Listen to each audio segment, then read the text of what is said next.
Friends, welcome to the mathematics club. Rahul Pratap sir यार, आज class 9th का नेक्स्ट लेक्चर लेके आए हैं। यूनिट 2 अलजेब्रा हमारी चालू हो चुकी है, जिसके ऊपर हम 2 वीडियोस ऑलरेडी बना चुके हैं। आज थर्ड वीडियो बनेगी। अलजेब्रा के अंदर हम सबसे पहले पॉलिनोमियल चैप्टर पढ़ रहे हैं। पॉलिनोमियल चैप्टर की आज थर्ड वीडियो है। जो बच्चे हमारे चैनल पे आज पहली बार आए हैं वो चैनल को सब्सक्राइब कर दें नीचे जाके, और बेल आइकन का बटन प्रेस कर दें ताकि आगे आने वाली वीडियोस की नोटिफिकेशन आपको रेगुलरली मिलती रहे। और एक और बात बच्चों, फेसबुक और इंस्टाग्राम पे आप अगर चाहें तो हम लोगों को फॉलो कर सकते हैं। हम लोग वहां पे नए नए पैटर्न के क्वेश्चंस और प्रीवियस ईयर में आए हुए क्वेश्चंस को रेगुलरली अपडेट करते रहते हैं। आप चाहें तो हमें वहां पे फॉलो कर सकते हैं। Let's start. आज का सबसे पहला टॉपिक है रिमाइंडर थ्योरम। रिमाइंडर थ्योरम होती क्या है ये बताने से पहले, it is quite early to study remainder theorem. Remainder theorem पढ़ना थोड़ा जल्दबाजी हो जाएगी। उससे पहले मैंने कल आपको जीरो पढ़ाया था डिटेल में जाके। जीरो ऑफ लीनियर पॉलिनोमियल के एक जनरल रिजल्ट निकल के आया था। देखो, हर चीज को एक जनरल फॉर्म में एक्सप्रेस किया जाएगा। लीनियर पॉलिनोमियल की जो जनरल फॉर्म होगी वो होगी ax plus B. ax plus B का अगर हमें जीरो निकालना हो तो जीरो वो वैल्यू होती है, ऐसी वैल्यू होगी x की जिसको इस पर्टिकुलर पॉलिनोमियल में अगर हम पुट करें तो ये पॉलिनोमियल सॉल्व होके किसके इक्वल आ जाए, जीरो के। तो उस पर्टिकुलर x की वैल्यू को हम क्या बोलेंगे, अपने गिवन पॉलिनोमियल का zero. In general x equals to minus B upon A, this is the zero of the linear polynomial. अगर आपको कोई सा भी लीनियर पॉलिनोमियल दिया हुआ है और आपको उसका जीरो निकालना है तो what you have to do, minus B upon A. आपको क्या करना है, minus B upon A. B क्या होगा, अगर इन जनरल बोले तो बी होगा हमारा कांस्टेंट टर्म अपॉन ए क्या होगा हमारा, ए होगा हमारा कोएफिशिएंट ऑफ, किसका coefficient, coefficient of x, x का कोएफिशिएंट। कोएफिशिएंट क्या होता है वैसे हम प्रीवियस वीडियोस में सब कुछ डिस्कस कर चुके हैं, फिर भी मैं एक बार ब्रीफ कर देता हूं। अगर यहाँ पे पूछा जाए एक्स का कोएफिशिएंट तो वो टर्म ढूंढेंगे जिसमें एक्स होगी। यहाँ पे वो टर्म कौन सी है, ax। अब ax वाली टर्म में से हम x के अलावा जो कुछ भी होगा उसको x का क्या बोलेंगे, कोएफिशिएंट। यहाँ पे x के अलावा क्या है, a है, तो x को a को क्या बोला जाएगा, x का कोएफिशिएंट। ठीक है, आगे बढ़ते हैं। फॉर एग्जांपल, एक एग्जांपल देखिए, 3x प्लस 4। ये कैसी इक्वेशन है, सबसे पहले ये बताओ। First of all we have to check the degree of the polynomial. सबसे पहले हमें पॉलिनोमियल की डिग्री चेक करनी है। Then what is the degree of the given polynomial. यहाँ पे डिग्री जो होगी वन वेरिएबल की पॉलिनोमियल की क्या होगी, highest power of the polynomial. Polynomial में प्रेजेंट वेरिएबल के हाईएस्ट पावर, यहाँ वेरिएबल x है, इसकी हाईएस्ट पावर यहाँ कितनी है, 1 है, तो ये हमारे पॉलिनोमियल की डिग्री होगी 1। और अगर डिग्री 1 होती है तो हम उसको बोलते हैं लीनियर पॉलिनोमियल। अब इसका हमें क्या निकालना है, जीरो निकालना है। जीरो का मतलब मैं पहले भी बता चुका हूं, जीरो एक ऐसी वैल्यू होती है x की जिसको अपने एक्सप्रेशन में अगर x से रिप्लेस करें तो हमारा जो गिवन एक्सप्रेशन है वो किस में कन्वर्ट हो जाए, जीरो में कन्वर्ट हो जाए। तो अब आपको उसको निकालने का कल एक तरीका ये बताया था कि अपने गिवन पॉलिनोमियल को किससे इक्वेट करा दो, जीरो से इक्वेट करा दो, फिर उसको सॉल्व करो। 3x इक्वल्स टू 4 उस तरफ जाएगा -4, x equals to -4 upon 3। This is the zero of the given polynomial. That means 3x plus 4 का जीरो कितना आ गया, -4 अपॉन 3। अगर इसी को डायरेक्टली निकालना होता तो हमने क्या बताया था, minus B upon A.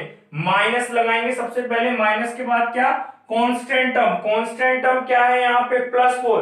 With symbol आप कांस्टेंट टर्म को देखोगे, कांस्टेंट टर्म है हमारी +4 अपॉन, अब इसके नीचे क्या है, a क्या है, कोएफिशिएंट ऑफ x, x का कोएफिशिएंट, x के अलावा जो कुछ भी है, x के अलावा इस टर्म में क्या है, 3 है, तो यहां पे क्या आ जाएगा 3। प्लस माइनस क्या होगा, -4 अपॉन 3। ये हो गया डायरेक्ट मेथड। एक और एग्जांपल ले लेते हैं। फॉर एग्जांपल, एक और एग्जांपल देखो, 3x - 4। मान लो ये पॉलिनोमियल हमको दिया हुआ है, इसका जीरो निकालना है, तो क्या होता है, -b अपॉन ए फॉर्मूला है। b क्या होता है, कांस्टेंट टर्म। माइनस के साइन से कंफ्यूज मत होना, पहले माइनस का साइन लगाया। b कांस्टेंट टर्म है। अपने पॉलिनोमियल में कांस्टेंट टर्म 4 नहीं -4 है, अभी अभी हमने बताया था, विद सिंबल लेंगे। यहां पे कितनी है, -4, तो यहां क्या लिखेंगे, -4 upon coefficient of x, x का कोएफिशिएंट क्या है, x के अलावा जो कुछ प्रेजेंट है 3, तो 3 आएगा इसके नीचे। क्या फॉर्मूला बताया था, minus B upon A, minus minus plus, that means 4/3 is the required answer. 4/3 वो रिक्वायर्ड वैल्यू है जो हमको चाहिए थी। कहने का मतलब है 4/3 को अगर आप अपने पॉलिनोमियल में पुट करोगे तो हमारे पॉलिनोमियल की वैल्यू कितनी हो जाएगी, 0। इसीलिए हम 4/3 को क्या बोलेंगे, 0 of the polynomial, 0 of the given polynomial, जो पॉलिनोमियल दिया है उसका 0। 4/3 को इसमें पुट करो, इक्वेशन कितनी है 3x - 4, 3 इंटू एक्स की जगह रखेंगे 4/3 माइनस 4, 3 से 3 कैंसिल, कितना बचा यहाँ पे 4 - 4 दैट इज 0। देखा 4/3 पुट करने पे हमारी जो लीनियर पॉलिनोमियल था वो किस में कन्वर्ट हो गया, 0 में कन्वर्ट हो गया। इसलिए 4/3 को इसका क्या बोलेंगे, 0 बोलेंगे। अब आगे देखो,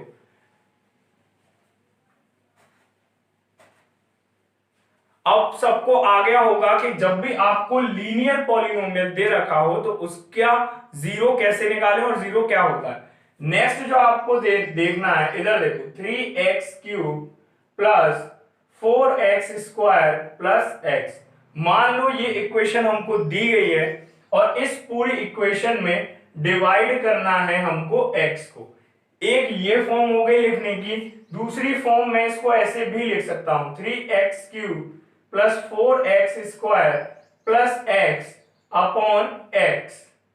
ठीक है, जब भी आपको दो पॉलिनोमियल दिए गए हों, एक पॉलिनोमियल ये है, एक पॉलिनोमियल ये है, इन दोनों पॉलिनोमियल्स का डिवाइड करना है। सबसे पहली बेसिक चीज जो आपको कंपलसरी करनी है कि दोनों पॉलिनोमियल किस में लिखे होने चाहिए, स्टैंडर्ड फॉर्म में जरूर लिखे होने चाहिए।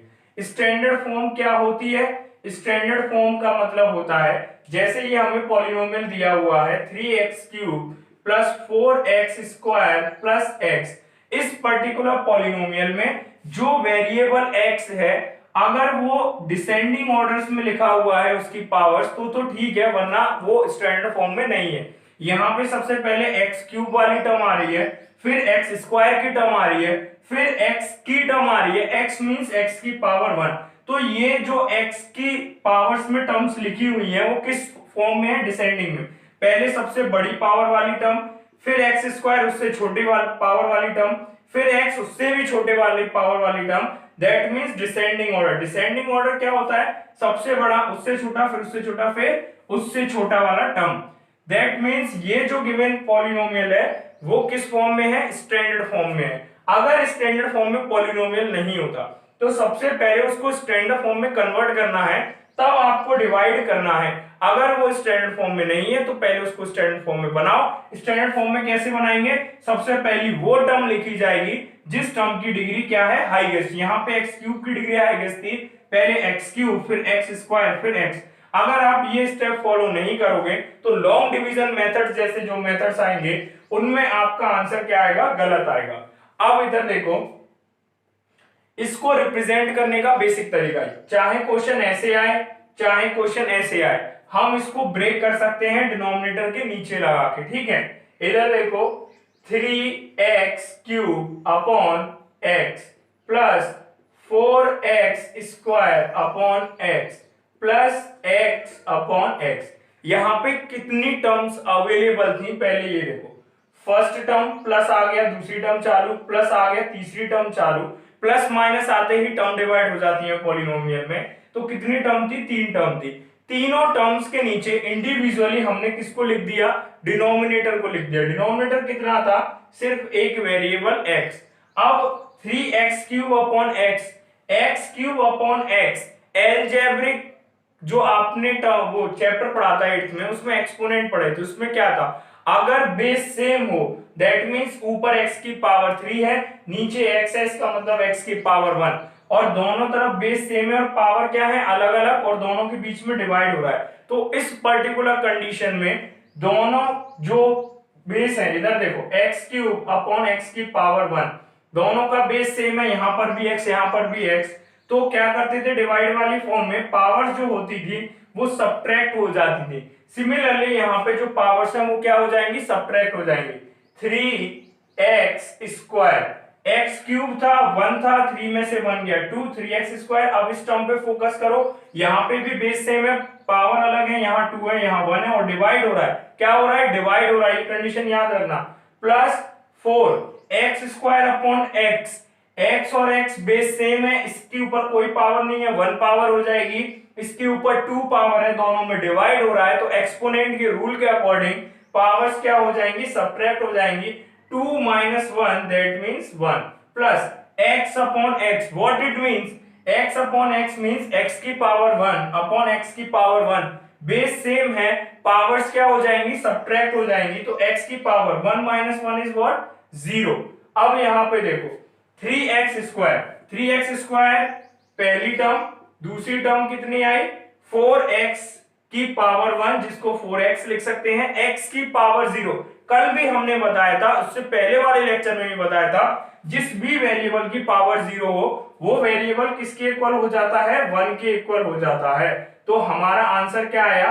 3x square plus 4x plus 1, ये हमारा रिक्वायर्ड आंसर है। ठीक है, अब इसी को गिवन यही पॉलिनोमियल है और मान लो इसको हमें डिवाइड करना हो x प्लस 1 से, किससे डिवाइड करना हो? x प्लस 1 से, या फिर ऐसे लिखा हो, एक फॉर्म ये हो गई रिप्रेजेंटेशन की, एक पॉलिनोमियल ये हो गया, एक पॉलिनोमियल ये हो गया, इन दोनों पॉलिनोमियल को आपस में क्या करना है? डिवाइड करना है। डिवाइड के सिंबल के साथ भी लिखा हो सकता है या फिर इस फॉर्म में भी लिखा हो सकता है, 3x cube plus 4x square plus x upon what? x plus 1। ये दो फॉर्म हो गई, ये क्यूबिक फॉर्म हो गई, ये लीनियर फॉर्म हो गई। अब इधर देखो ध्यान से, हमने क्या बोला था? डिनोमिनेटर को हर एक पर्टिकुलर टर्म के नीचे रिप्रेजेंट करेंगे। कितनी टर्म्स है? 3 टर्म्स है। और इससे भी पहले हमने क्या बोला था? ये चेक करना है कि पॉलिनोमियल स्टैंडर्ड फॉर्म में है या नहीं है। स्टैंडर्ड फॉर्म में मतलब क्या था कि वेरिएबल्स की डिग्री डिसेंडिंग ऑर्डर में लिखी हो, सबसे हाईएस्ट पावर वाला, उससे कम उससे कम। ठीक है, अब इधर देखो 3x cube upon x plus 1 plus 4x square upon x plus 1 plus x upon x plus 1। अब यहां ध्यान से देखो तो denominator as a whole term नहीं है, एक पर्टिकुलर टर्म नहीं है, यहाँ पे दो टर्म आ रही हैं। और जब एक टर्म को दो टर्म से डिवाइड करने वाला प्रोसीजर आ जाए तो इससे पहले जो हमने प्रोसीजर फॉलो किया है वो यहाँ पे फॉलो नहीं होगा, वो यहाँ पे फॉलो नहीं होगा। कोई भी बच्चा ऐसी कंडीशन में जब x नीचे किसी के साथ क्या हो? प्लस में हो, माइनस में हो, अगर x नीचे किसी के साथ प्लस माइनस में है तो हम उसका डायरेक्टली ऊपर वाली टर्म से डिवाइड नहीं कर सकते। ज्यादातर स्टूडेंट्स को ये कंफ्यूजन होता है, इसलिए मैं इस कंफ्यूजन को दूर करते हुए बताना चाहता हूं, जब भी डिनोमिनेटर में x आपका प्लस या माइनस किसी भी दूसरी टर्म के साथ प्लस और माइनस हो रहा है तो पहले उसको सॉल्व करो। अगर वो सॉल्व नहीं हो रहा तो ये इससे डिवाइड नहीं हो सकता। अगर x यहाँ 1 के साथ मल्टीप्लाई या डिवाइड में होता तो आप एक बार को इसको इससे क्या कर सकते थे? डिवाइड। ये बात हमेशा याद रखना, अगर डिनोमिनेटर में प्लस माइनस हो रहा है तो पहले आपको उसको सिंपलीफाई करना है, तब जाके आप किससे डिवाइड कर सकते हो? डिनोमिनेटर से। x प्लस 1 अपने आप में एक सिंपलीफाइड टर्म है, इसके अलावा यहाँ पे और कुछ भी नहीं हो सकता है। तो इस पर्टिकुलर कंडीशन में हम कौन सा मेथड अप्लाई करते हैं? हम लॉन्ग डिवीजन मेथड अप्लाई करते हैं। अब लॉन्ग डिवीजन मेथड क्या होता है, इतना आपको समझने आ गया ये क्यों नहीं डिवाइड किया। अब लॉन्ग डिवीजन मेथड समझो। लॉन्ग डिवीजन मेथड में हमें क्या दे रखा था? 3x की power 3x cube plus 4x square plus x। ठीक है बच्चों, ये क्वेश्चन था। इसको किससे डिवाइड करना है? इसको मान लो डिवाइड करना था हमको x प्लस 1 से। अब x प्लस 1 से इसको डिवाइड करना है तो जैसे बचपन में लिखते थे 5 को 2 से डिवाइड करना होता था तो ऐसे ही तो लिखते थे। और 2 से 5 कितनी बार जाएगा? 2 बार जाएगा। कि ऐसे पता 2 बार जाएगा, ये हमें कैसे पता चला? क्योंकि हमको 2 का टेबल आता है।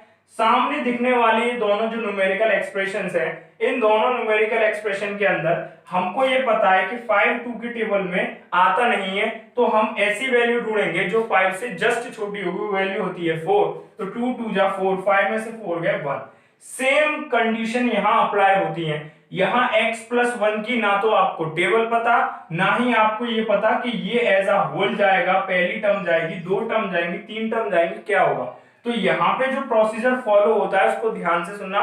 सबसे पहले हम क्या करेंगे, आपका जो डिवाइजर है, डिवाइजर किसको बोलते हैं, डिवाइजर उसको बोलते हैं जो टर्म दूसरी टर्म को डिवाइड कर रही होती है। तो डिवाइजर की सबसे पहली टर्म, डिवाइजर की पहली टर्म को किससे डिवाइड करेंगे, डिविडेंड की पहली टर्म से।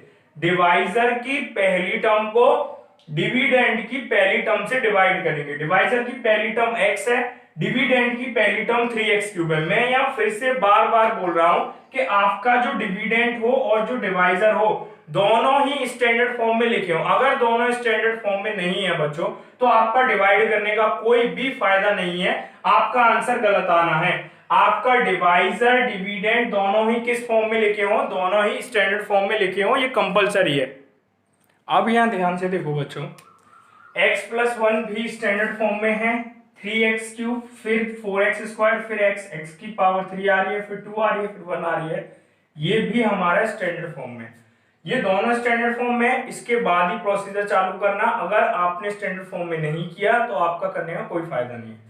आपका जो डिवाइजर है उसकी पहली टर्म, आपका जो डिविडेंड है उसकी पहली टर्म को डिवाइड करेंगे। तो डिवाइजर की पहली टर्म कितनी है, डिवाइजर किसको बोलते हैं, जो डिवाइड कर रहा होता है। डिवाइजर की पहली टर्म है x, डिविडेंड की पहली टर्म कितनी है, 3x³। तो 3x³ को किससे डिवाइड करेंगे, x से। और ये अभी अभी हमने डिवाइड करना आपको बताया। बेस सेम है, x और x, एक की पावर 3 है और एक की पावर 1 है। x के ऊपर कोई पावर नहीं लग रही तो कितनी पावर लगाएंगे, 1। बेस सेम है और पावर्स क्या है, डिफरेंट है, और दोनों के बीच में क्या हो रहा है, डिवाइड हो रहा है। तो प्रोसीजर क्या होता है कि पावर्स आपस में सब्ट्रैक्ट हो जाती हैं। 3 - 1 दैट मींस 3x²। कितना आया, जब डिवाइजर की पहली टर्म x को डिविडेंड की पहली टर्म 3x³ से डिवाइड किया तो कितना आंसर आया, 3x² आया। इसको हम लिख लेंगे कोशेंट में, 3x²। अब ध्यान से समझना, नेक्स्ट स्टेप आपका क्या है, आपको डिवाइजर को, हम क्या बोल रहे हैं, डिवाइजर को किससे मल्टीप्लाई करना है, इस पर्टिकुलर आंसर से।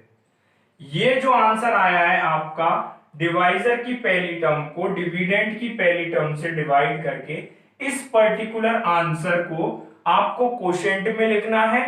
उसके बाद डिवाइजर से इस पर्टिकुलर कोशेंट की टर्म को क्या करना है, मल्टीप्लाई। किसको, डिवाइजर को। डिवाइजर कितना है, x+1। कितना है, x+1। x+1 को किससे मल्टीप्लाई करेंगे, 3x² से। x+1 को किससे मल्टीप्लाई करना है, 3x² से। तो 1/1 पहले x का मल्टीप्लाई करो 3x² में, x × 3x² कितना आएगा, 3x³। ठीक है, फिर क्या है, 1, x का मल्टीप्लाई हो गया, 1 × 3x² कितना आएगा, 3x²। दोनों में मल्टीप्लाई किया, x का 3x² में किया, कितना आया, 3x³ आया।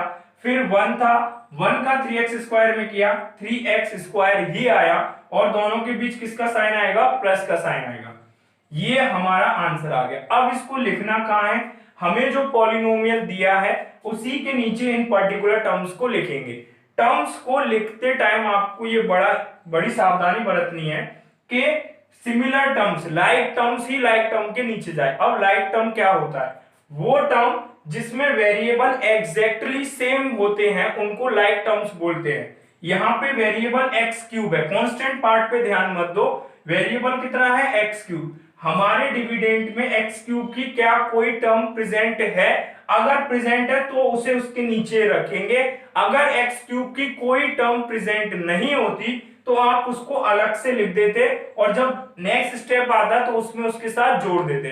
समझ गए, 3x³ में x³ है, क्या x³ की कोई टर्म है, इसमें है, तो 3x³ के नीचे इस टर्म को लिख देंगे 3x³। नेक्स्ट कितना है, 3x²। 3x² को उसी टर्म के नीचे लिखेंगे जो इसकी लाइक टर्म हो। लाइक टर्म मतलब जिसमें भी सिर्फ x² आ रहा हो, सिर्फ x²। इसमें वेरिएबल x² है सिर्फ, तो उसी टर्म के नीचे लिखेंगे जिसमें वेरिएबल सिर्फ x² हो। इन तीनों में से x² किसमें है, 4x² में। तो इसके नीचे लिखेंगे प्लस 3x²। अब कोई टर्म रिमेनिंग बची नहीं बची, पहला स्टेप यहाँ पे कंप्लीट। अब आपको इसको इसमें से क्या करना है, सब्ट्रैक्ट करना है। क्या करना है, सब्ट्रैक्ट। जब सब्ट्रैक्ट करेंगे तो ये स्टेप बता रहे हैं, बड़े ध्यान से सुनना। नीचे जो आपने एक्सप्रेशन लिखी है, इस पर्टिकुलर एक्सप्रेशन में जो प्लस के साइन वाला होगा वो किस में कन्वर्ट हो जाएगा, माइनस में। ठीक है, या फिर ऐसे देखो 3x³ में से किसको सब्ट्रैक्ट करेंगे, 3x³ को, कितना आंसर आएगा, 0। 4x² में से किसको सब्ट्रैक्ट करेंगे, 3x² को, कितना आंसर आएगा, x²। समझ गए, ऊपर वाली टर्म्स में से नीचे वाली टर्म्स को सब्ट्रैक्ट करेंगे। 3x³ में से हमको किसको सब्ट्रैक्ट करना है, 3x³ को। एग्जैक्टली सेम है, कितना आंसर आएगा, 0। दोनों लाइक टर्म थी इसलिए सब्ट्रैक्शन पॉसिबल था। 4x² में से किसको सब्ट्रैक्ट करना है, 4x² में से 3x² को। लाइक टर्म्स है, 4 में से 3 गए 1, 1x² तो लिखेंगे नहीं, क्या लिखेंगे, सिंपली x²। 4x² में से 3x को सब्ट्रैक्ट किया तो कितना आएगा, 4 में से 3 घटेगा 1 और x² एज इट इज पीछे लग जाएगा। अब 1x² को हम सिंपली क्या लिख देते हैं, x²। 1 इंटू x², 1 का किसी में भी मल्टीप्लाई करो वही आ जाता है। यहां आ गया answer 0 plus x²। First step हमारा कंप्लीट। अब ये देखो कि फर्स्ट स्टेप में डिविडेंड में कौन सी टर्म ऐसी है जो बच गई, तो यहाँ पे x जो है ये बच गई, इसका किसी से डिवाइड नहीं हुआ, तो यहाँ पे क्या लिख देंगे, प्लस x। समझ गए, इसको क्या लिख देंगे, प्लस x। अब ये जो माइनस था इसको फिर से देखो, 3x³ में से 3x³ को सब्ट्रैक्ट किया। बेसिक फंडा जो आप यहाँ अप्लाई करोगे वो ये करोगे कि नीचे जो लिखी हुई टर्म है उनका सिंबल बदल दोगे। ये 3x³ के आगे कोई सिंबल नहीं है, मतलब ये किसका है, प्लस का। अगर ये प्लस का है तो ये किसका हो जाएगा, माइनस का। नेक्स्ट देखो प्लस 3x², ये किसका है, प्लस का, ये भी किसका हो जाएगा, माइनस का हो जाएगा। 3x³, अब इस साइन को नहीं देखेंगे, जो हमने साइन बदला है वो इसका साइन कहलाएगा। इसका साइन पहले प्लस था, हमने बदल के कितना किया है, माइनस, तो अब इसका साइन क्या कहलाएगा, माइनस। 3x³ में से क्या घटाएंगे, 3x³ 3x³ माइनस 3x³, कितना आया, 0। प्लस 4x² माइनस 3x², कितना आएगा, प्लस 4 माइनस 3 प्लस का 1, दैट मीन्स x²। फिर यहाँ क्या है, x को एज इट इज। और ये भी याद रखना, कुछ बच्चों को कंफ्यूजन होगा, सर x का साइन क्यों नहीं बदला। x आपका डिविडेंड की टर्म है, डिविडेंड का साइन नहीं बदलता है, जो नीचे मल्टीप्लाई करके आता है सिर्फ उन ही टर्म्स का साइन बदलता है। यहां पे कितना आ गया, x² प्लस x। ठीक है, अब इसको देखो, ये हो गया स्टेप 1 कंप्लीट। सेकेंड स्टेप में सेम वही करेंगे जो फर्स्ट स्टेप में किया था। अब जो हमारा डिविडेंड है वो ये ना हो कि ये हो गया, अब हमारा डिविडेंड क्या कहलाएगा, जो फर्स्ट स्टेप में बचेगा वो नेक्स्ट स्टेप के लिए क्या कहलाएगा, डिविडेंड। अब x+1 डिवाइजर वही है, लेकिन dividend 3x³ plus 4x² plus x, इसकी जगह डिविडेंड क्या हो गया, x² प्लस x हो गया। अब जो प्रोसीजर यहां फॉलो किया था वही प्रोसीजर यहां फॉलो करेंगे। डिवाइजर की फर्स्ट टर्म का डिविडेंड की फर्स्ट टर्म में क्या देंगे, डिवाइड देंगे। डिविडेंड की फर्स्ट टर्म क्या है, x², डिवाइजर की फर्स्ट टर्म क्या है, x, इन दोनों का डिवाइड देंगे, x² अपॉन x। देखो बेस सेम है, डिवाइड हो रहा है, दोनों की पावर सब्ट्रैक्ट हो जाएगी। x के ऊपर कोई पावर नहीं है तो क्या पावर लगाएंगे, 1, x² अपॉन x की पावर 1, x की power 2 minus 1, that means x की पावर 1। कितना आंसर आ गया, x। तो यहां क्या जो आंसर आता था उसको कहां लिखते थे, क्वोशिएंट में। अब क्वोशिएंट में क्या लिख दिया, x लिख दिया। नेक्स्ट स्टेप क्या होता था, नेक्स्ट स्टेप ये होता था कि डिवाइजर को जो आपका आंसर आया है उससे मल्टीप्लाई करेंगे। इस बार आंसर कितना आया है, x, तो x+1 को किससे मल्टीप्लाई करेंगे, x से। अब यहां पे सीखो, x जितनी भी टर्म्स डिवाइजर में प्रेजेंट होंगी, हर एक टर्म का इस नए वाले रिजल्ट से क्या होगा, मल्टीप्लाई होगा। x का x से मल्टीप्लाई किया, x² आया। फिर क्या है, +1 का x में मल्टीप्लाई करेंगे, कितना आएगा, 1 इंटू x। फिर से देखो, x का x में मल्टीप्लाई किया, x into x, x² x का x में मल्टीप्लाई किया, बेस सेम है, मल्टीप्लाई हो रहा है, पावर दोनों की ऐड हो जाएंगी तो x की पावर हो जाएगी 1 प्लस 1। x की पावर 1 प्लस 1 मतलब x की पावर 2, और x की पावर 2 को ही हम x स्क्वायर बोल रहे हैं। x square, x into x, x square, 1 into x, x. बच्चे गलती क्या कर देते हैं, बच्चे पहले आने वाले जो रिजल्ट था, पहले वाले केस में जब ये प्रोसीजर फॉलो किया था तब रिजल्ट कितना आया था 3x स्क्वायर। कुछ बच्चे इसका मल्टीप्लाई 3x स्क्वायर में भी कर देते हैं, ये मिस्टेक होती है, आपको नहीं करना है। जो नया रिजल्ट आया है उसी से डिवाइजर का मल्टीप्लाई करेंगे। अब हमने नेक्स्ट स्टेप क्या बताया था, नीचे वाले हर एक टर्म का साइन बदल देंगे। जो प्लस में है, एक्स स्क्वायर के आगे कोई साइन नहीं, इसको माइनस का कर दिया, ये प्लस का था इसको माइनस का कर दिया। अब प्लस का एक्स स्क्वायर माइनस का एक्स स्क्वायर, इस एक्स स्क्वायर के आगे फिर से देखो, इस एक्स स्क्वायर के आगे कोई साइन नहीं था, इसका मतलब ये किसका है, प्लस का। ये प्लस का है तो इसका साइन क्या बदल देंगे, माइनस कर देंगे। ये ऊपर वाले एक्स स्क्वायर के आगे कोई साइन नहीं है, मतलब ये किसका है, प्लस का। प्लस का एक्स स्क्वायर, अब इसका साइन क्या हो जाएगा, जो नया वाला आया है चेंज करके, नया वाला क्या आया है, minus. Plus x square minus x square cancel. अब यहां पे देखो plus x minus x, plus x और नया साइन क्या आ गया, माइनस। इस पे जो नया साइन होगा उसी को ही इस पे अप्लाई करेंगे। x माइनस एक्स कितना हो जाएगा, 0। यहां पे रिमाइंडर कितना आ गया, 0। जिस स्टेप में रिमाइंडर 0 आ जाए वहीं आपको रुक जाना है। अब ये जो एक्सप्रेशन आपकी जनरेट हुई है इधर, ये आपका कहलाएगा कोशेंट। ये जो पॉलिनोमियल यहां जनरेट हुआ है, ये पॉलिनोमियल आपका क्या कहलाएगा, कोशेंट। तो हमारा कोशेंट कितना हो गया, QX। कोशेंट को किससे रिप्रेजेंट करेंगे, QX।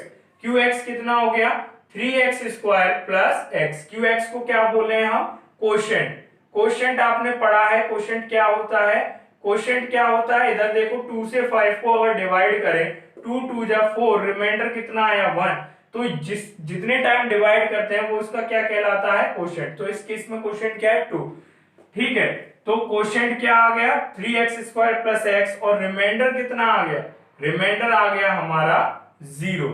ये आ गए रिक्वायर्ड आंसर। तो ये जो मेथड है यही मेथड कहलाता है लॉन्ग डिवीजन मेथड। एक और एग्जांपल देख लो लॉन्ग डिवीजन मेथड पे। हमें जो मेन फोकस रखना है लॉन्ग डिवीजन मेथड में, मेन फोकस ये रखना है कि रिमाइंडर कितना आ रहा है। पहले क्वेश्चन में रिमाइंडर कितना आया, 0 आया, ठीक है। अब इस पर्टिकुलर केस में देखो, हमें 5x minus 4x square plus 3 को किससे डिवाइड करना है, x प्लस 1 से। सबसे पहली बात जो हमने बताई थी, जब भी दो पॉलिनोमियल का डिवाइड करेंगे उसको किस में लिखेंगे, स्टैंडर्ड फॉर्म में। इस पे ध्यान से देखो, पहले वाले पॉलिनोमियल में जिसमें डिवाइड देना है, 5x पहले है, फिर x स्क्वायर वाली टर्म है, फिर 3 है। जबकि ऑर्डर क्या होता है, डिसेंडिंग ऑर्डर। सबसे पहले क्या आना चाहिए, माइनस 4x स्क्वायर। सिंबल्स पे सबसे ज्यादा ध्यान देना है। सबसे ज्यादा जो मिस्टेक बच्चे करते हैं वो सिंबल्स पे करते हैं। यहाँ पे 3 टर्म है, सबसे पहले ये देखो 5x के बाद माइनस आ गया, यहीं से टर्म अलग हो गई, और दूसरी टर्म कहलाएगी माइनस 4x स्क्वायर, माइनस के साथ तीसरी टर्म प्लस आ गया, तो यहां से तीसरी टर्म अलग हो गई, तीसरी टर्म हो गई 3। पहली टर्म है माइनस 4x स्क्वायर, ठीक है। अब इसको पहले क्यों लिख रहे हैं, क्योंकि स्टैंडर्ड फॉर्म में सबसे पहले वो टर्म लिखी जाती है, उस टर्म में जो प्रेजेंट वेरिएबल है उसकी पावर क्या होनी चाहिए, हाईएस्ट। हमारे गिवन पॉलिनोमियल में x वाले वेरिएबल प्रेजेंट है, और x वेरिएबल में सबसे ज्यादा पावर किसकी है, x स्क्वायर की है। ये जो पॉलिनोमियल है उसमें सबसे ज्यादा पावर क्या है, x की पावर 2 सबसे ज्यादा है। तो सबसे पहले वो टर्म आएगी जिसमें x की पावर 2 है, that means minus 4x square. इसके बाद वो टर्म आएगी जिसमें इससे कम पावर है, इससे कम पावर क्या है, 5x प्लस 5x। इसके बाद क्या आएगा, इसके बाद constant term, that is 3। x से कम पावर का मतलब है कांस्टेंट टर्म, x की पावर यहाँ कुछ भी नहीं है, इसका मतलब x की पावर 1 है। अब इससे भी कम क्या पावर आएगी, इससे कम पावर आएगी 0। x की पावर 0, x की पावर 0 की वैल्यू होती है 1 का मतलब जो भी कांस्टेंट टर्म आपकी है वो इसके बाद आएगी। अब ये किस में आ गया, स्टैंडर्ड फॉर्म में आ गया। किस में आ गया, स्टैंडर्ड फॉर्म में। दूसरे वाले को चेक करो, ये स्टैंडर्ड फॉर्म में है x प्लस 1, ये ऑलरेडी स्टैंडर्ड फॉर्म में। अब इन दोनों का क्या करेंगे, डिवाइड। x प्लस 1 से किसका डिवाइड करेंगे, minus 4x square plus 5x की पावर 1 प्लस 3 को। प्रोसीजर क्या था, डिवाइजर की पहली टर्म से डिविडेंड की पहली टर्म को डिवाइड करेंगे। डिवाइजर की पहली टर्म कितनी है x, डिविडेंड की पहली टर्म कितनी है -4x²। सबसे पहले डिविडेंड की टर्म लिखेंगे, डिविडेंड की टर्म कितनी है -4x²। फिर डिवाइजर की टर्म से उसको डिवाइड करेंगे। डिवाइजर की पहली टर्म कितनी है x, -4x² upon x, base same है, दोनों में डिवाइड हो रहा है, पावर्स क्या हो जाएंगी सबट्रैक्ट हो जाएंगी। तो -4 यहाँ x की पावर 2 है, यहाँ x की पावर 1 है, तो 2 - 1 x की power 1, that means -4x। x की पावर 1 लिखने की बजाय हम क्या लिखते हैं सिंपली x, तो -4x क्या आ गया आंसर। अब हमने बोली थी जो आंसर आएगा उसको किस में काउंट करेंगे, कोशेंट में काउंट करेंगे, ठीक है। अब जो आंसर आएगा उस आंसर से डिवाइजर की हर एक टर्म को मल्टीप्लाई करेंगे। सबसे पहले x का मल्टीप्लाई -4x में होगा, तो x इंटू -4x कितनी वैल्यू, वेरिएबल का मल्टीप्लाई वेरिएबल से होता है, कांस्टेंट का कांस्टेंट से, -4 के अलावा कोई और कांस्टेंट नहीं है, तो -4 एज इट इज आ गया। x का मल्टीप्लाई x में होगा तो कितना आएगा x², बेस सेम है, मल्टीप्लाई हो रहा है, ये x की पावर 1, ये x की पावर 1, बेस सेम है, x और x मल्टीप्लाई हो रहा है, पावर ऐड हो जाएंगी, तो x कितना हो गया, x की पावर 2 हो गई। इसको किसके नीचे लिखेंगे, इसकी लाइक टर्म के। लाइक टर्म कौन सी होगी, जिस टर्म में सिर्फ x² होगा वो इसकी लाइक टर्म कहलाएगी। इस पूरे डिविडेंड में x² वाली टर्म है, तो इसको इसी के नीचे लिखेंगे -4x²। नेक्स्ट टर्म क्या है डिवाइजर की 1 को -4x से मल्टीप्लाई किया तो कितना आएगा -4x। -4x को भी किसके नीचे लिखेंगे, लाइक टर्म के नीचे। लाइक टर्म मतलब वो टर्म जिसमें सिर्फ x हो। उसके बाद नेक्स्ट स्टेप क्या था, नीचे जो भी टर्म्स आई हैं उनका सिंबल बदल देना। इसका सिंबल कितना है माइनस, इसका सिंबल हो गया प्लस, इसका सिंबल कितना है माइनस, इसका सिंबल हो गया प्लस। -4x²। अब जो नीचे वाला है उसका नया सिंबल क्या कर दिया हमने प्लस, तो -4 + 4 कैंसिल, प्लस का 5 प्लस का 4 कितना हो जाएगा, प्लस का 5 प्लस का 4 9x, प्लस कौन सी टर्म ऐसी है जो डिविडेंड में अब भी बची है, वो टर्म है 3। अगर रिमाइंडर पहले स्टेप में 0 नहीं आता है तो हमने क्या बताया था, नेक्स्ट स्टेप में जो ये रिमाइंडर है यही क्या कहलाएगा, डिविडेंड। अब सेम वही स्टेप फॉलो करेंगे जो स्टेप इसमें फॉलो करे थे। डिविडेंड की पहली टर्म कितनी है 9x, डिवाइजर की पहली टर्म कितनी है x, 9x से x का क्या करेंगे डिवाइड करेंगे, दोनों का बेस सेम है, x और x पावर सबट्रैक्ट हो जाएंगी, इस x की भी पावर 1 है, इस x की भी पावर 1 है, 1 में से 1 गए तो x की पावर आई 0, x की पावर 0 का मतलब होता है 1, 9 into 1 is what 1, तो कितना आया 9 आया। कुछ लोग इसको डायरेक्टली ऐसे कर देते हैं 9x अपॉन x, x से x कैंसिल, कितना आया 9। बात वही होती है लेकिन मैथमेटिकली चलें तो बेस सेम है, पावर क्या हो जाएंगी सबट्रैक्ट हो जाएंगी, क्योंकि डिवाइड हो रहा है, 1 में से 1 गए 0 आया, x की पावर 0 का मतलब 1 होता है, 9 into 1 कितना आएगा सॉल्व करके 9। और इसको डायरेक्टली करना चाहे तो कैसे बोल देते हैं, x से x कट गया और कितना आया 9। ये जो है ये लॉजिकली चीज नहीं है, लेकिन आप सिंपलीफाइड तरीके से करना चाहे तो ऐसे कर सकते हैं। कितना आया 9 आया।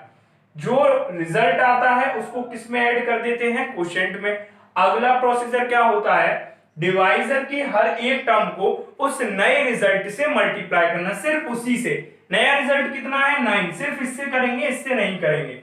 x का 9 में मल्टीप्लाई किया तो कितना आया 9x, 1 का 9 में मल्टीप्लाई करेंगे कितना आएगा 9। फिर नेक्स्ट स्टेप क्या आता है, नीचे वाली टर्म्स का सिंबल बदल देना। 9 के आगे कोई सिंबल नहीं है, इसका मतलब ये प्लस का है, तो ये किस में बदल गया माइनस में।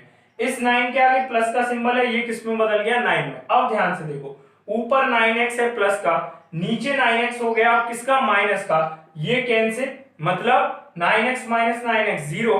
अब इधर ध्यान से देखो, ऊपर है प्लस का 3, नीचे जो सिंबल था वो प्लस से क्या हो गया माइनस, तो प्लस का 3 माइनस का 9, प्लस का 3 माइनस का 9 कितना आंसर आएगा माइनस का 6, -6 इज दी आंसर। अब क्या आगे बढ़ सकते हैं, तो आगे बढ़ने की एक ही कंडीशन है, ये याद रखना। जो आपका रिमाइंडर आया है, रिमाइंडर कितना आया है -6, कितना आया है -6, बाकी कुछ भी नहीं आया। -6 क्या कहलाएगा, हमने पहले ही बताया था, 1 2 3 -1/2 4/3 इन सब में बेशक आपको वेरिएबल नहीं दिख रहा है, लेकिन हम चाहें तो इनके पीछे x की पावर 0 या y की पावर 0 करके वेरिएबल लगा सकते हैं। और ऐसी टर्म्स को, कांस्टेंट टर्म्स को क्या बोला जाता है? Non zero constant polynomial. Non zero constant polynomial. और नॉन जीरो कांस्टेंट पॉलिनोमियल की डिग्री कितनी होती है? नॉन जीरो कांस्टेंट पॉलिनोमियल की डिग्री कितनी होती है? तो नॉन जीरो कांस्टेंट पॉलिनोमियल की क्या बताई थी डिग्री? आप लोगों को याद है या नहीं है? जो बच्चे हमारी पहली बार वीडियो देख रहे होंगे उनको शायद ही पता होगा। पता है तो बहुत अच्छी बात है, आप बहुत अच्छे से पढ़ रहे हो। नॉन जीरो कांस्टेंट पॉलिनोमियल की डिग्री 0 होती है बच्चों। कितनी होती है? 0। अब जो हमारा रिमाइंडर बचा है उसकी डिग्री कितनी हो गई? 0। जो हमारा डिवाइजर है उसकी डिग्री कितनी है? x की पावर 1 हाईएस्ट डिग्री है, मतलब इसकी डिग्री 1 है, इसकी डिग्री 0 है। रिमाइंडर की डिग्री और डिवाइजर की डिग्री में डिफरेंस है। क्या डिफरेंस है? कि डिवाइजर की डिग्री ज्यादा है अब और रिमाइंडर की डिग्री क्या है? कम है। ऐसे केसेस में, जिन केसेस में रिमाइंडर की डिग्री डिवाइजर की डिग्री से क्या आ जाए? कम आ जाए। रिमाइंडर की डिग्री जो है वो डिवाइजर की डिग्री से क्या है? कम है। तो अब हम डिवाइजर का रिमाइंडर में डिवाइड नहीं कर सकते। मैं फिर से रिपीट कर रहा हूं, डिवाइजर की डिग्री और रिमाइंडर की डिग्री को देखना है। अगर डिवाइजर की डिग्री जो है वो रिमाइंडर की डिग्री जो है वो डिवाइजर की डिग्री से क्या हुई? कम हुई, तो हम डिवाइजर का इसमें अब डिवाइड नहीं कर सकते हैं। इस केस में 9x+3 में और x+1 में इसकी भी डिग्री 1 है, इसकी भी डिग्री 1 है, दोनों की डिग्री बराबर है तो डिवाइड कर सकते हैं। पहले वाले केस में इस पर्टिकुलर पॉलिनोमियल की डिग्री 2 थी, इसकी डिग्री 1 थी, तो इन दोनों का डिवाइड कर सकते हैं। डिवाइजर की डिग्री या तो डिविडेंड के क्या हो? बराबर हो, या डिविडेंड से क्या हो? छोटी हो। लेकिन अगर किसकी डिग्री? डिविडेंड की डिग्री डिवाइजर से क्या हो गई? छोटी, तो हम डिवाइजर से इसको डिवाइड नहीं कर सकते हैं। अब ये डिग्री वाला जो कंसेप्ट है वो हमने पहली और दूसरी वीडियो में बड़ी डिटेल में समझा है। आप चाहो तो वहां जाके वीडियोस को देख के समझ सकते हो। तो यहां से ये पूरा तरीका हो गया किसका? लॉन्ग डिवीजन मेथड का आपको समझने आ गया। अब इस पर्टिकुलर केस में हमने शुरू से ही बोला था आपको फोकस करना है रिमाइंडर पे। इस केस में रिमाइंडर कितना आया? इस केस में रिमाइंडर आया -6। पहला केस था 3x³ plus 4x² plus x, इसको डिवाइड किया था किससे? x+1 से, तो रिमाइंडर कितना आया था? 0 आया था। ठीक है। अब जो रिमाइंडर है इस पर्टिकुलर केस में उसको ध्यान से देखो कितना है? -6। इस रिमाइंडर को ही हमें फाइंड करना था। इस रिमाइंडर को फाइंड करने के लिए इतना बड़ा काम किया। इतने बड़े काम की जगह जरा ध्यान से समझना, वीडियो के शुरू में हमने क्या सिखाया था? लीनियर पॉलिनोमियल का 0 निकालना। लीनियर पॉलिनोमियल का 0 निकालना सिखाया था। क्या था? -b/a। यहां पे डिवाइजर जो है वो क्या है? Linear polynomial x+1। इसका 0 कितना होगा? -b/a। -b/a का मतलब क्या था? माइनस साइन, b क्या था? कांस्टेंट टर्म, कांस्टेंट टर्म कितना है? 1/a। a क्या था? x का कोफिशिएंट। x के साथ कुछ दिख रहा है आगे? नहीं दिख रहा है, तो x का कोफिशिएंट क्या मानेंगे? 1। -1/1 दैट मींस -1। -1 क्या हो गया हमारा? 0। किसका 0? x+1 का -1 क्या कहलाएगा? 0। क्यों कहलाएगा? क्योंकि जब आप x की जगह -1 पुट करोगे इस पॉलिनोमियल में तो ये पॉलिनोमियल किस में कन्वर्ट हो जाएगा? 0 में। अब जो बातें बोल रहे हैं उनको ध्यान से सुनना। हम चाहते तो जो रिमाइंडर था वो बिना डिवाइड करे भी आ सकता था। कैसे आ सकता था? ये देखो, डिवाइजर जो है, डिवाइजर का 0 निकालना है तो डिवाइजर का 0 निकालेंगे किस मेथड से? ये चेक करो डिवाइजर है किस फॉर्म में। डिवाइजर किस फॉर्म में है? लीनियर में है। डिवाइजर क्या है? Linear polynomial. लीनियर पॉलिनोमियल का 0 कैसे निकालते हैं? -b/a से। क्वाड्रेटिक और क्यूबिक का 0 निकालना रिमाइंडर थ्योरम से और इंटीग्रल थ्योरम से हमने कल आपको समझा दिया है। अब इसमें देखो, इस पर्टिकुलर डिवाइजर का x+1 का 0 क्या कहलाएगा? -1। क्यों कहलाएगा? क्योंकि -1 को इसमें पुट करेंगे तो ये किस में कन्वर्ट हो जाएगा? 0 में। डिवाइजर के 0 को लो और डिवाइजर के 0 को किस में पुट कर दो? उस नंबर में जिसको डिवाइड करके आपको रिमाइंडर निकालना है। हमें किसको डिवाइड करके रिमाइंडर निकालना था, हमें x प्लस 1 का डिवाइड करना था इस टर्म में। कौन सी टर्म थी वो, इसको हमने स्टैंडर्ड फॉर्म में किया, -4x³ plus 5x plus 3।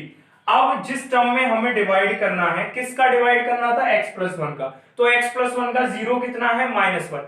x plus 1 का जो जीरो हो उसको उठा के किसमें पुट कर दो, इसमें। अब x की जगह इसमें क्या रखेंगे, -1, -1 का क्यूब प्लस 5 इंटू एक्स की जगह -1 प्लस 3 -4 इंटू -4x³ का मतलब है -4 का x³ में क्या हो रहा है, मल्टीप्लाई। x की जगह कितना पुट किया है, -1 का क्यूब कितना होता है, -1 प्लस 5 का -1 में मल्टीप्लाई करेंगे तो कितना आएगा, -5 प्लस 3 -4 का -1 में मल्टीप्लाई करेंगे तो कितना आएगा, +4 -5 प्लस 3 4 और 3 कितना होता है, फिर से देखो ध्यान से, यहां सॉरी यहां x स्क्वायर है, हमने क्यूब ले लिया x स्क्वायर, ठीक है। अब यहां देखो, फिर से देखो थोड़ी गलती हो गई, यहां x स्क्वायर है, हमने x क्यूब ले लिया था, -4x स्क्वायर -1 का स्क्वायर प्लस 5x -1 प्लस 3 -1 का स्क्वायर कितना होगा, प्लस का 1 प्लस 5 का -1 में मल्टीप्लाई करेंगे -5 प्लस 3 -4 का 1 में मल्टीप्लाई करेंगे -4 -5 प्लस 3 -4 -5 ऐड होके -9 प्लस 3 -9 प्लस 3 कितना आया, -6 कितना आया, -6। और जब हमने इतना, ये बड़ी आसानी से आ गया। सेम यहाँ पे हमने x प्लस 1 का जब लॉन्ग डिवीजन मेथड से इसको डिवाइड किया तो रिमाइंडर कितना आया, -6 आया। और हमने डिवाइजर का जीरो निकाला, डिवाइजर का जीरो कितना था, -1, और उसकी वैल्यू किसमें पुट कर दी, जिसको डिवाइड करके हमें रिमाइंडर निकालना था, मतलब डिविडेंड में। और जब डिविडेंड में हमने डिवाइजर के जीरो की वैल्यू पुट करी तो क्या आया, वही रिमाइंडर आया जो लॉन्ग डिवीजन मेथड से आ रहा था। लॉन्ग डिवीजन मेथड से भी -6 आ रहा था और ये प्रोसीजर फॉलो करने पे भी कितना आ रहा था, -6। इसी को रिमाइंडर थ्योरम कहते हैं। इसी को क्या कहते हैं, रिमाइंडर थ्योरम। जरूरी नहीं है कि आप डिवाइजर का डिविडेंड में डिवाइड करो ही करो रिमाइंडर फाइंड करने के लिए। आप चाहो तो डायरेक्टली क्या कर सकते हो, डिवाइजर का जीरो निकालो, डिवाइजर के जीरो को किसमें पुट कर दो, डिवाइजर के जीरो की वैल्यू डिविडेंड में, और वहां से जो वैल्यू निकल के आएगी वही क्या कहलाएगा, रिमाइंडर। वही क्या कहलाएगा, रिमाइंडर। एक एग्जांपल और लेते हैं, उससे समझते हैं। नेक्स्ट क्वेश्चन देखो, क्वेश्चन बोल रहा है find the remainder when x³ - 6x² + 9x + 3 is divided by x + 1। ये बोल रहा है कि रिमाइंडर फाइंड करो जब x³ - 6x² + 9x + 3 को किससे डिवाइड किया जाए, x - 1 से। तो अभी हमने क्या बताया था, जरूरी नहीं है कि आप x - 1 का किसमें डिवाइड करो, x³ - 6x² plus 9x plus 3 में, ये जरूरी नहीं है। लॉन्ग डिवीजन मेथड अप्लाई करने की कोई जरूरत नहीं है। अगर सिर्फ रिमाइंडर फाइंड करना है तो आप क्या कर सकते हो, जिससे डिवाइड करना है हमको इस पर्टिकुलर पॉलिनोमियल को किससे डिवाइड करना है, x - 1 से। तो x - 1 क्या है, लीनियर पॉलिनोमियल है, क्योंकि इसकी हाईएस्ट डिग्री एक ही वेरिएबल प्रेजेंट है x, और x की हाईएस्ट डिग्री कितनी है, 1, तो ये हो गया लीनियर पॉलिनोमियल। लीनियर पॉलिनोमियल का जीरो कैसे निकालते हैं, -b/a। -b/a मतलब माइनस साइन हमेशा आएगा। b क्या है, कांस्टेंट टर्म। कांस्टेंट टर्म इसमें क्या है, -1, विद सिंबल उठाएंगे तो -1 अपॉन a क्या है, x का कोएफिशिएंट। x का कोएफिशिएंट x के साथ कुछ है यहाँ पे नहीं है, तो वो क्या होगा, 1। तो माइनस माइनस कितना हो गया, प्लस, तो कितना आ गया, +1। x - 1 का जीरो क्या आ गया, +1। जो डिवाइजर का जीरो हो, डिवाइजर का जीरो क्या आ गया, x - 1 का जीरो आ गया, +1। अब +1 की वैल्यू को इसमें पुट कर दो बस, तो आपका क्या आ जाएगा, रिमाइंडर आ जाएगा। क्या आ जाएगा आपका, रिमाइंडर। तो अब हम क्या करेंगे, x - 1 को हमें इससे डिवाइड करना था और रिमाइंडर फाइंड करना था, तो सबसे पहले x - 1 का जीरो फाइंड किया, कितना है, 1। अब 1 की वैल्यू हम इसमें पुट कर देंगे, x³ x की जगह 1 का क्यूब -6x² इंटू 1 का square plus 9x 9 into 1 plus 3। 1 का क्यूब कितना आएगा, 1 आएगा, -6 1 का स्क्वायर कितना आएगा, 1 आएगा, 9 इंटू 1 कितना आएगा, 9 plus 3 1, 6 into 1 -6 into 1 -6 plus 9 plus 3 plus का 1 प्लस का 9, 1 के आगे कोई साइन नहीं है मतलब ये किसका होगा प्लस का 1 प्लस का 9 कितना हो गया 10, 10 और 3 कितना हो गया 13, 13 और यहाँ कितना है -6, 13 -6 इज व्हाट, 13 में से 6 घटाएंगे कितना आएगा 7 प्लस का 7, तो ये रिमाइंडर आपका आंसर है। ये ही वो रिमाइंडर है जो कब आएगा जब x -1 का किससे डिवाइड करेंगे इससे। आप चाहो तो अपने मेथड को वेरीफाई करने के लिए x -1 का इस पर्टिकुलर टर्म से किस मेथड से डिवाइड कर सकते हो, लॉन्ग डिवीजन मेथड से, तब भी आंसर कितना आएगा, तब भी आंसर कितना आएगा 7। तो वो मेथड अप्लाई करने के बजाय अगर सिर्फ रिमाइंडर निकालना है तो आप क्या मेथड अप्लाई कर सकते हो, डिवाइजर का जीरो निकालो, डिवाइजर का जीरो जो भी आए उसकी वैल्यू डिविडेंड में पुट कर दो, वैल्यू पुट करने के बाद सॉल्व करके जो भी वैल्यू आए उसी वैल्यू को हम क्या बोलेंगे कि जब इसका इसमें डिवाइड करते तो जो रिमाइंडर आता वो इतना ही आता जितना ये वैल्यू आई है। कितनी वैल्यू आई है 7, इसका मतलब है x -1 का अगर इसमें डिवाइड करते तो कितना रिमाइंडर आता 7 आता। यही कहलाता है आपका रिमाइंडर थ्योरम। तो रिमाइंडर थ्योरम से हमने क्या समझा, रिमाइंडर थ्योरम से हमने तीन चीजें समझी, डिवाइजर में किसका डिवाइड करते हैं डिविडेंड का, किसका डिवाइड करते हैं डिविडेंड का, क्या आता है इस तरफ कोशेंट, नीचे क्या रिमेनिंग बचता है रिमाइंडर। अब सबसे पहली बात, डिवाइजर डिविडेंड को जब ही डिवाइड कर सकता है जब डिवाइजर की डिग्री जो हो वो या तो किसके बराबर हो डिविडेंड की डिग्री के, या फिर डिवाइजर की डिग्री जो हो वो डिविडेंड की डिग्री से क्या हो छोटी हो। दो केस हो, या तो इक्वल हो डिवाइजर की डिग्री किसकी डिग्री से डिविडेंड की डिग्री से, या फिर क्या हो स्मॉलर हो, क्या स्मॉलर हो डिवाइजर की जो डिग्री है वो डिविडेंड की डिग्री से क्या हो स्मॉलर हो, तभी ये इसको क्या कर सकता है डिवाइड कर सकता है। अब अगर ये इसको डिवाइड कर सकता है और आपको सिर्फ रिमाइंडर फाइंड करना है तो रिमाइंडर फाइंड करने के लिए डिवाइजर का जीरो निकालो, डिवाइजर की जीरो की वैल्यू इसमें पुट करो, इसमें पुट करने के बाद जो आंसर आएगा वही आपका क्या कहलाएगा, वही आपका रिमाइंडर कहलाएगा। That is called remainder theorem. इस पे और क्वेश्चंस करते हैं ताकि आपको और अच्छे से समझने आ जाए।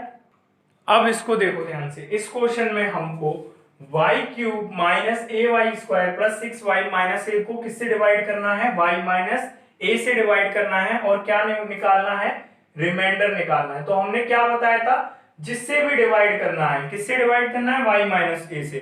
y माइनस ए क्या है लीनियर पॉलिनोमियल, तो लीनियर पॉलिनोमियल का सबसे पहले क्या फाइंड करो जीरो। कैसे फाइंड करते हैं minus B upon B, minus B मतलब coefficient sorry constant term, constant term कितनी है minus A, minus of minus A, ये इसका साइन है फॉर्मूले का माइनस, और बी खुद भी कैसी टर्म है नेगेटिव टर्म है तो उसका भी साइन विद माइनस अपॉन ए। ए क्या होता है, ए होता है आपका जो वेरिएबल है उसका कोएफिशिएंट, यहाँ x की जगह y है तो कंफ्यूज मत होना, y के आगे कुछ लग रहा है नहीं लग रहा है तो y का कोएफिशिएंट कितना हो जाएगा 1, माइनस ऑफ माइनस से क्या हो जाएगा प्लस ऑफ ए, तो जीरो क्या आ गया हमारे इस पॉलिनोमियल का जीरो क्या हो गया a। अब इसकी वैल्यू किस में पुट कर देंगे डिविडेंड में, y की जगह आप क्या लिखेंगे a, तो a cube minus a into y square, तो y की जगह a square plus 6 into y that mean 6 into a minus a का क्यूब a क्यूब, a का square a square, a square का a में मल्टीप्लाई करेंगे a cube, 6 का a में मल्टीप्लाई करेंगे 6a माइनस a क्यूब से a क्यूब कैंसिल, प्लस का 6 से माइनस का a कितना आया प्लस का 5a, दैट इज दी, ये क्या आया है ये याद रखना ये रिमाइंडर आया है। कुछ बच्चे करते करते ये भूल जाते हैं हम निकाल क्या रहे हैं, हम रिमाइंडर निकाल लें। कौन सा रिमाइंडर, जब y माइनस ए को किससे डिवाइड किया जाएगा इससे डिवाइड किया जाएगा तो रिमाइंडर कितना आएगा 5a, ये रिमाइंडर निकालने का मेथड है। ठीक है, एक और क्वेश्चन करते हैं। नेक्स्ट क्वेश्चन है check whether x minus 3 is a factor of this or not. आपको ये बताना है कि x माइनस 3 इसका फैक्टर होगा या नहीं होगा। अभी एल्जेब्रिक टर्म में लिखा है आपको थोड़ा नहीं समझ में आ रहा होगा, इधर देखो, अगर हम बोले चेक करो 4 जो है वो 48 का फैक्टर है या नहीं है, 4 इज अ फैक्टर ऑफ 48 और नॉट, तो अगर 4 48 का फैक्टर होगा तो जब 4 का 48 में क्या करेंगे, डिवाइड करेंगे, तो रिमाइंडर 0 आना चाहिए। 4 1 जा 4, 0 8 उतारा, 4 2 जा 8, कितना आया 0, रिमाइंडर कितना आया 0 आया। That means 4 is a factor of 48। अगर कोई एक टर्म दूसरी टर्म का फैक्टर है तो उसको उससे डिवाइड करने पे रिमाइंडर 0 आना चाहिए। सिमिलरली आपको चेक करना है कि x-3 इसका क्या है, फैक्टर है। इसका मतलब x-3 का जब इस पूरी टर्म में डिवाइड करेंगे तो रिमाइंडर कितना आएगा 0। तो ओवरऑल हमें रिमाइंडर से मतलब है, अगर हमें रिमाइंडर की वैल्यू पता चल जाए तो हम क्या बता सकते हैं कि इसका फैक्टर है या नहीं है। रिमाइंडर निकालने का क्या मेथड है, लीनियर पॉलिनोमियल का क्या निकालो, 0 निकालो। कैसे निकलेगा, minus B upon A, minus of B क्या है, कांस्टेंट टर्म कितनी है -3 अपॉन ए, एक्स का कोएफिशिएंट कितना है 1, तो ये कितना आ जाएगा प्लस का 3। एक और बताते हैं मेथड, क्या होता है एक और मेथड, इसको 0 के इक्वल रख दो अपने किसको, लीनियर पॉलिनोमियल को, तो x इक्वल्स टू 3, तो चाहे ऐसे निकालो चाहे ऐसे निकालो 0 सेम ही आना। तो कितना आ गया अपने लीनियर पॉलिनोमियल का 0, अपने लीनियर पॉलिनोमियल का 0 आ गया 3। अब 3 का इसमें क्या रखेंगे, वैल्यू रखेंगे, एक्स क्यूब मतलब 3 का क्यूब प्लस एक्स स्क्वायर 3 का स्क्वायर माइनस 17, एक्स मतलब 3 प्लस 15, 3 का क्यूब 3 3 जा 9, 9 3 जा 27, 3 का स्क्वायर 3 3 जा 9, 3 का 17 में मल्टीप्लाई कितना आएगा 51, 3 7 जा 21, 3 1 जा 3, 3 और 2 5 प्लस 15, 27 और 9 को ऐड करेंगे तो कितना आएगा 36, 36 में कितना ऐड करेंगे 15 ऐड करेंगे तो कितना आएगा 51 और यहाँ माइनस का 51, आंसर कितना आ गया 0। ये जो आंसर होता है ये क्या होता है, रिमाइंडर। तो रिमाइंडर कितना आ रहा है 0 आ रहा है। जब हम x-3 का इसमें डिवाइड करेंगे तो रिमाइंडर कितना आ रहा है 0। अगर रिमाइंडर 0 आ गया तो हम क्या लिख देंगे, देयरफॉर x-3 क्या है, x-3 is the factor of given polynomial, is the factor of given polynomial. जो दिया हुआ पॉलिनोमियल है उसका x-3 क्या हो गया, फैक्टर। ये क्या हो गया, प्रूफ हो गया। ठीक है, आगे देखो। आज के लिए इतना ही बच्चों, बाकी के जो क्वेश्चंस है इसमें बचे हुए वो नेक्स्ट सेशन में कवर करेंगे। नेक्स्ट सेशन में हम एक और थ्योरम पढ़ेंगे, फैक्टराइजेशन ऑफ पॉलिनोमियल्स को पढ़ेंगे डिटेल में। आज जो बच्चे नए आए हैं हमारे चैनल पे वो चैनल को नीचे जाके सब्सक्राइब कर दें, बेल आइकन का बटन प्रेस कर दें। मैं फिर से बोल रहा हूँ, बच्चे चाहें तो हमको फेसबुक और इंस्टाग्राम पे फॉलो कर सकते हैं, वहां पे हम नए नए क्वेश्चंस डालते रहते हैं या प्रीवियस ईयर्स में आए हुए जितने भी क्वेश्चंस हैं उनको भी अपलोड करते रहते हैं। Thank you so much.